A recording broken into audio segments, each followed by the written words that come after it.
आज की ये हॉरर कहानी एक ऐसी लड़की की कहानी है जो एक गैंग के द्वारा किडनैप कर ली जाती है।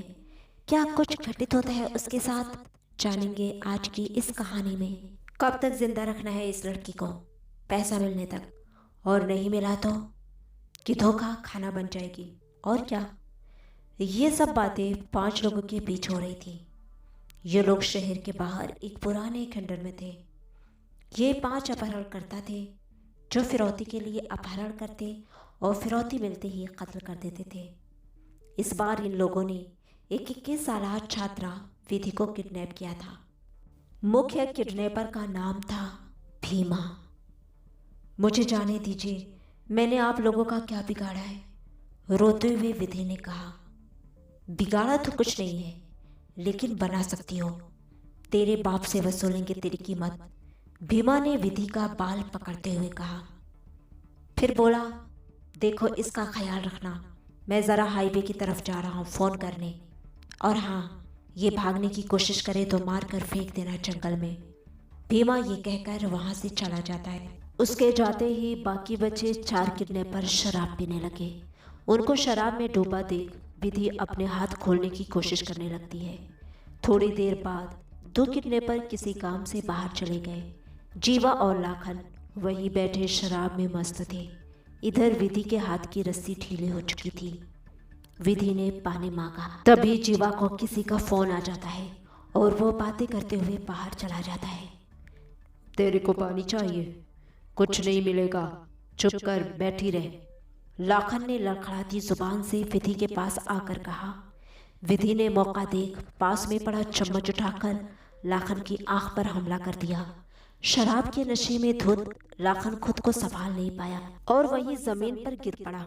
विधि ने जल्दी से अपने पैर खोले, तब तक जीवा फोन पर बात करता अंदर आया।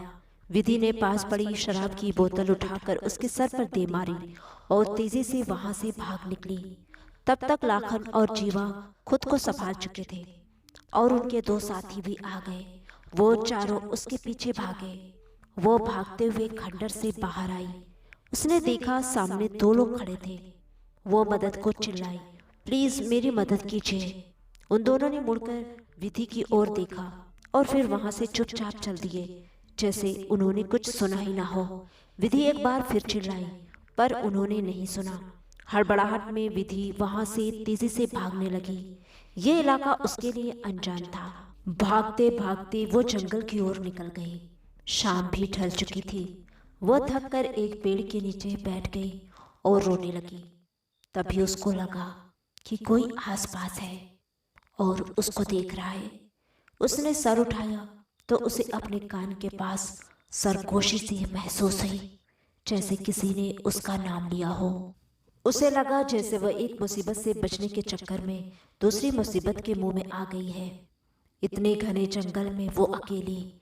ओ गॉड, अब मैं क्या करूं? यहाँ कौन मेरी मदद करेगा? विधि जैसे ही उठी, ऐसे लगा जैसे पीछे से कोई भाग कर गया हो। साथ में हल्की सरगोशी भी सुनाई थी। श्श, आवाज मत करना। विधि डरकर वहां से भागने लगी। भागते हुए उसे ऐसा लग रहा था जैसे साथ में कोई और भी भाग रहा हो। पीछे मुड़कर देखती तो वहां कोई नहीं दिखता। भागते भागते अचानक उसका पैर किसी चीज से टकराया और वो जमीन पर गिर पड़ी। वो जहां गिरी थी उसको वहां से कोई अजीब सी चीज हाथ लगी। विधि ने उस चीज पर हाथ घुमाया तो वो कांप गई। वो किसी का हाथ था जो जमीन में दबा हुआ था और थोड़ा थोड़ा बाहर निकला था। विधि डरकर रोने लगी और उसके रोने की आवाज में कुत्तों और भेड़ियों के रोने की आवाज भी शामिल हो गई। वो थोड़ा पीछे खिसकी तो महसूस हुआ वहां कुछ बिखरा सा है। उसने गौर से देखा तो जमीन पर छोटी छोटी हड्डियां बिखरी पड़ी थी। तभी उसे महसूस हुआ कि जंगली जानवरों की आवाजें अब करीब से आ रही हैं। उसने सर उठाकर देखा तो वहां कुत्तों और सियारों का पूरा झुंड खड़ा था। वो खौफ से खड़ी हो गई और धीरे धीरे पीछे हटने लगी। साथ ही साथ खूंखार कुत्ते और जंगली जानवर भी उसकी ओर बढ़ने लगे। इस सनसनीखेज कहानी का अगला भाग कल सुनेंगे। तब तक के लिए मुझे दे इजाजत, और हाँ, वीडियो को लाइक और सब्सक्राइब भी कर दिया करें। शुक्रिया। खुदा हाफिज।